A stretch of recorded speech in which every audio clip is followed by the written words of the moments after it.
Hey guys, I'm still hyperventilating, but GameRanks presents 10 things you might have missed from the Fallout 4 trailer. Well, more like 10-ish things. We got a lot of information to talk about here. Let's start off with the easy stuff. From this wonderful trailer, we get to see the doors of Vault 111 open, and now some of you might not have known, but this is a completely new vault to the Fallout storyline. This should be fairly obvious given the game's new location, which we'll talk about later, but some people might not have known that. Now jump to the end of the trailer real quick, and we get our first glimpse at the new Wanderer from a vault, the new playable character, and this time, he's got his own voice. Now there is a lot of speculation and rumor to this, but it does seem like Fallout 4 is going for a narrative-driven game, with the player actually playing as a real character with a voice. This harkens back to and was supported by leaks reported by Kotaku more than 2 years ago about a lot of voice acting and a voiced protagonist. We also get a lot of glimpses of the past and the future in this trailer. It seems like there's a lot of focus and development on the design of the past. So that kind of begs the question, are we going to see a dual timeline, dual setting type of story, in which the player gets to jump around back and forth in time and put pieces together to solve something? That could be very cool and very different, but sorry, I just wanted to play Speculation Man for a second. It would be really cool if we just played it as a dog the whole game. That would be a big surprise.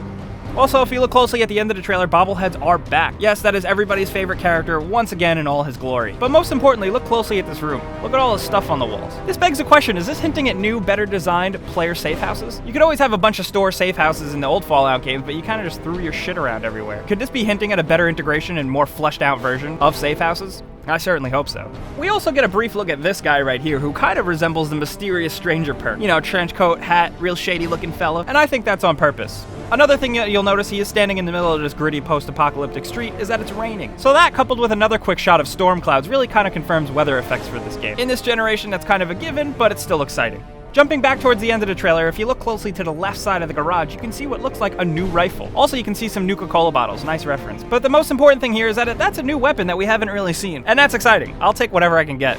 And if you look closely at the 2-minute mark, you can see a sign with a radio tower that says GNN. Is this the return of everybody's favorite post-apocalyptic radio voice DJ, 3Dog? We hope so, especially after the leak a few years ago of the voice actor doing voice acting for Bethesda again. Now, the real big draw for this trailer is the Boston landmarks, confirming that the game takes place in Boston. There's a lot of little landmarks here that someone not familiar with Boston might have missed. So, we get the Uss Constitution. This is a famous ship that sits in the Boston Harbor that is just a really old ship. I don't know anything about history, but in the Fallout world, it's got engines strapped to it, which is really cool, and I hope we get to see it fly around. We also get a brief glimpse of the State House, and then a flash of the Paul Revere statue. And remember that mysterious stranger we were talking about? He was standing in a well-known square in the middle of Boston. We also get a great shot of the Bunker Hill Monument, a place that was actually pretty beautiful, I'm sure, before a nuclear bomb frickin' went off. But the most exciting thing for me is that we get a brief glimpse of Fenway Park. And this Fenway Park is decked out, reinforced, and post-apocalyptic as fuck. I wonder if it's going to be a Brotherhood of Steel stronghold. I really hope so. That'd be really cool.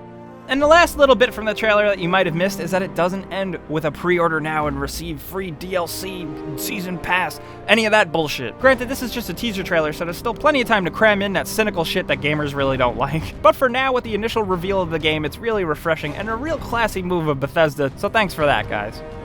So this is some of the most exciting and most interesting tidbits of information we got from the Fallout 4 reveal. A cool thing about Fallout 4 is that it's coming to PC and only next-gen consoles, PS4 and Xbox One. Of course, Bethesda has a big E3 press conference planned, and they're probably going to show much more of this game. And we're going to be there, so we'll tell you all about it when that happens. The most important thing we want from this video is to hear from you guys, what you guys think about the Fallout 4 reveal. Are you down with it? Do you like the changing color palette? Do you like the focus on epic music and story? This trailer is really cool. It caused a lot of emotions and a lot of tears of joy, probably. So we want to hear all about it from you guys down in the comments. If you had a good time with this video and maybe picked up a thing or two, maybe click the like button, because it helps us out a lot. Subscribing is even better if you're new though, because we do videos like this and we do giveaways. I'm Jake Baldino. You can yell at me on Twitter at Jake Baldino, and thanks for watching, and we'll see you guys next time.